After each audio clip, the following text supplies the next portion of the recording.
Hello everyone, सो आप हैं the law lab पे। सो आज का टॉपिक करंट अफेयर्स से रिलेटेड है। इसमें हमें बताया गया है कि जो कैलकाटा हाई कोर्ट के चीफ जस्टिस हैं उन्होंने नेशनल लोक अदालत को इनोग्रेट किया है पोर्ट बेलर पर इनोग्रेट किया है नेशनल लोक अदालत। तो ये क्या है, कैसे है, देखते हैं हम आगे। तो सबसे पहले हमें पता होना चाहिए कि कैलकाटा हाई कोर्ट के चीफ जस्टिस कौन है। तो जस्टिस टी.एस.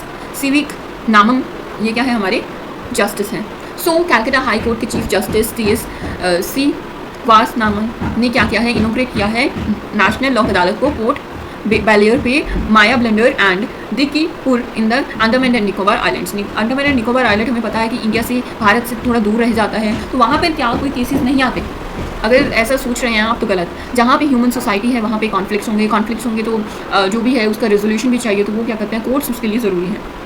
सो एक पोर्टेबल और अफोर्डेबल कोर्ट बनाया गया है विदाउट डिले। इस कोर्ट को बनाया गया कहाँ पे, अंडमान एंड निकोबार के Port Blair, Mayabunder and Diglipur में। Okay, so that's clear. अब the chief justice point out the Lok Adalat are the key to stent affordable justice. तो लोक अदालत क्या है, सबसे निचला स्तर होता है ग्राउंड लेवल पे जाकर जस्टिस प्रोवाइड करने का। तो उन्होंने ये भी चीज़ों के बारे में बताया कि कितने वहाँ पर बेंचेस होंगे, कौन से केसेस जो है वहाँ पे लोक अदालत में डील किए जाएंगे। ग्रेट ग्राउंड हार्ड वर्क चाहिए इसके लिए, और जो किसने किया, SLSA एंड DSLA ने किया विद पूरा कॉर्पोरेशन के साथ। सो 6 बेंचेस वहाँ पे कॉन्स्टिट्यूट किए गए हैं और 1500 से ज़्यादा केसेस को लोक अदालत में डाला गया है, रेफर किया गया है। 729 प्री लिटिगेशन स्टेज पे हैं और 830 केसेस क्या है, पेंडिंग है, चीफ जस्टिस ने हमें बताया।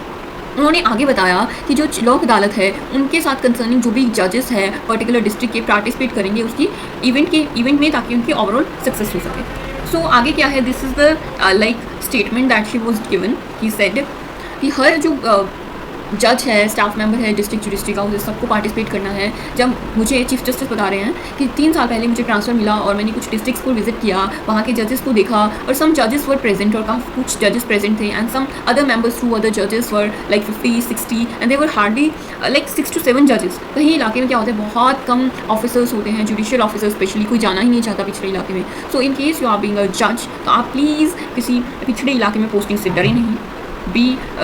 ध्यान में रखिए, बी कॉन्शियस कि वहाँ के लोगों को भी जस्टिस की उतनी ही ज़रूरत है जितनी किसी मेट्रो सिटी के पीपल्स को है। तो fortunately the ideas were taken up by all the district जजेस एंड देयरफॉर इन एवरी लोक अदालत ऑल द जजेस of the concern district participated. तो ये चीज़ों को देखा गया, जजेस ने भी बहुत ज़्यादा बढ़ चढ़ कर हिस्सा लिया, और इसमें क्या है, लोक अदालत के जजेस ने भी, हर डिस्ट्रिक्ट के जज ने पार्टिसिपेट किया। तो that was very very good thing like. तो इसके बाद क्या है, काफ़ी सारे एफर्ट्स जो भी किए गए, फॉर्मर यूयू ललित जो CGI रहे थे, तो उनको भी जो भी एफर्ट्स उन्होंने किए वेस्ट बंगाल की लोक अदालत के लिए, उनको भी एडवर्टाइज़ किया गया, उनके बारे में भी बताया गया, ठीक है, अप्रिशिएट किया गया। और उस टाइम पे जनरल लोगों को इसके बारे में पता ही नहीं था कि कैसे ये चलता है। तो पेंडिंग केसेस को आइडेंटिफाई किया गया बिफोर सुप्रीम कोर्ट, और ताकि जो भी जजमेंट्स आए कैलकाटा हाई कोर्ट से, और ये सब चीज़ों को क्या किया गया, there were cases involving the administration law secretary, सबको मिलाकर क्या किया, whether any can solve by Lok Adalat. तो जो भी केसेस को देखा गया और कहा गया कि सोचा गया कि कौन से केसेस जो है लोक अदालत कर सकती है सॉल्व, तो वो चीज़ों को ध्यान में रखा गया। Now next, what is next? In appeal to the advocates to embarrass the mechanism of Lok Adalat. Lok Adalat in dispute resolution, and the Chief Justice told the lawyers to encourage disputes and settlement through लोक अदालत। तो लोक अदालत को एक ground level पे जो भी पंचायत होती हैं, तो उन अदालत को बहुत ज़्यादा अप्रिशिएट करना चाहिए। और यही अपील क्या चीफ जस्टिस ने सभी एडवोकेट से भी किया, क्योंकि एडवोकेट्स का भी होना बहुत ज़रूरी है। जितना जज का होना ज़रूरी है, उससे कहीं ज़्यादा ज़रूरी एडवोकेट का होना है। नहीं तो कौन रिप्रेजेंट करेगा जज?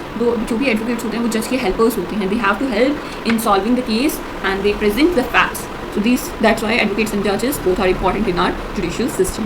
So by settling down cases in Lok Adalat, you will not lose, but you will stand to gain. Your satisfied client will bring more clients and will improve the advocate practice. तो advocates को भाई कुछ तो देना था ना, खिलौना, कि हाँ कि तुम लोक अदालत में हेल्प करोगे, तो ये डजंट मीन कि कुछ छूट जाएगा तुमसे। कि इससे क्या होगा, जो भी सेटिस्फाइड क्लाइंट्स हैं वो और क्लाइंट्स लाएंगे और आपकी प्रैक्टिस को इंप्रूव करवाएंगे। CGA, ये जो भी छोटा सा करंट अफेयर्स का टॉपिक था, समझ आया होगा।